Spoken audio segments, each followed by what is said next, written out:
இன்னைக்கு கிச்சனில் இட்லி குருமா வைக்கலாம். ரோட்டு கடையில் வர்ற மாதிரி ஒரு தண்ணி குருமா. அதுக்கு தேவையானது எடுத்துக்கலாம். இப்போ ஒரு முடி தேங்காய் எடுத்திருக்கேன், ஒரு 3 பச்சை மிளகாய் எடுத்திருக்கேன்.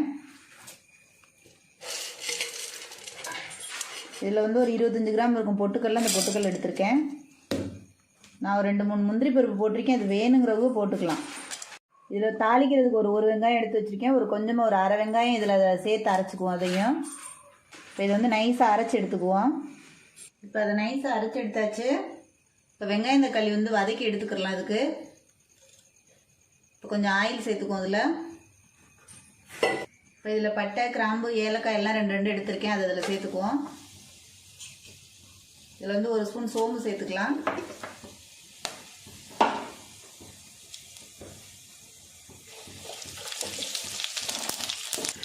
இது நல்லா பொரிஞ்சிருச்சு. நல்லா ஒரு பெரிய வெங்காயம் கட் பண்ணி வச்சுக்க. அந்த வெங்காயத்தை அதில் சேர்த்துக்குவோம். அதில்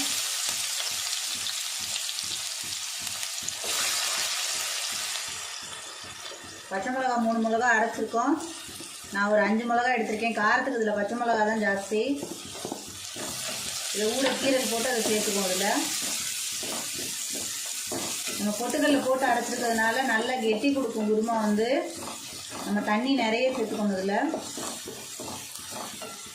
இது இட்லி, தோசை, பூரி எல்லாத்துக்குமே இந்த இது டேஸ்ட் நல்லாயிருக்கும்.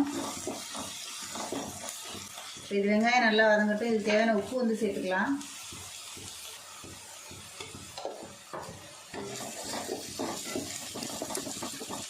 உங்களுக்கு முழுசாக பச்சை மிளகா போட தேவையில்லைன்னா காரத்துக்கு ஏற்ற மாதிரி அரைச்சி எடுத்துக்கிட்டுலாம். அதோட இதில் ஒரு கொத்து கருவேப்பிலை சேர்த்துக்குவோம். அதில் நல்லா வெங்காயம் நல்லா வதங்கி வரட்டும். அப்போ தான் குருமா டேஸ்ட் வரும்.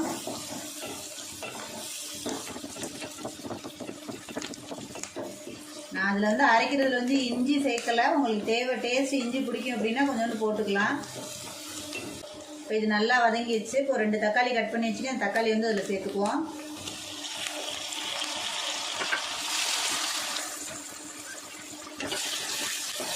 நல்லா தக்காளி வெங்காயத்தோட நல்லா மசிஞ்சு வரட்டும்.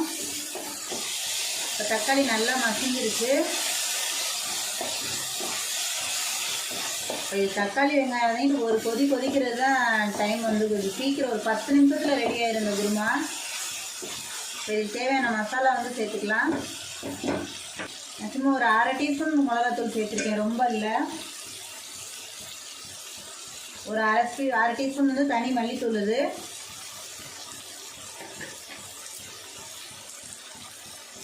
ஒரு 1/2 ஸ்பூன் மஞ்சத்தூள்.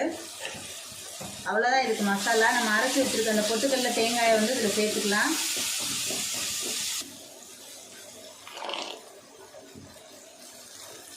இப்போ இந்த ஜாரை கழுவி தண்ணி அதில் சேர்த்துக்குவோம். தண்ணி கொஞ்சம் தாராளமாகவே சேர்த்துக்கலாம். அதில்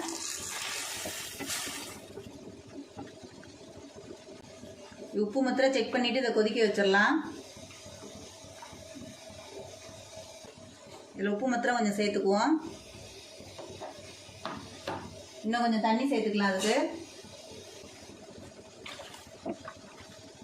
இப்போ இதை ஒரு மூடி போட்டுருவோம். மூடி போட்டு நல்லா கொதிக்க விட்டுடலாம். இப்போ இதை நல்லா ஒரு 5 நிமிஷம் கொதிக்கட்டும். இப்போ குருமா ரெடி ஆயிடுச்சு.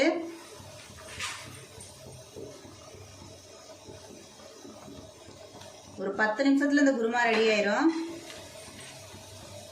இப்போ தேவையான கொத்தமல்லி தூவிக்கலாம். இந்த குருமாவுக்கு கொத்தமல்லி கொஞ்சம் நிறைய சேர்த்திங்கன்னா டேஸ்ட் இன்னும் நல்லாயிருக்கும்.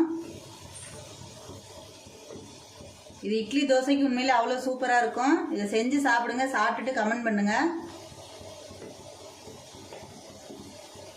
இப்போ அடுப்பு ஆஃப் பண்ணிடலாம். குருமா ரெடி ஆயிடுச்சு.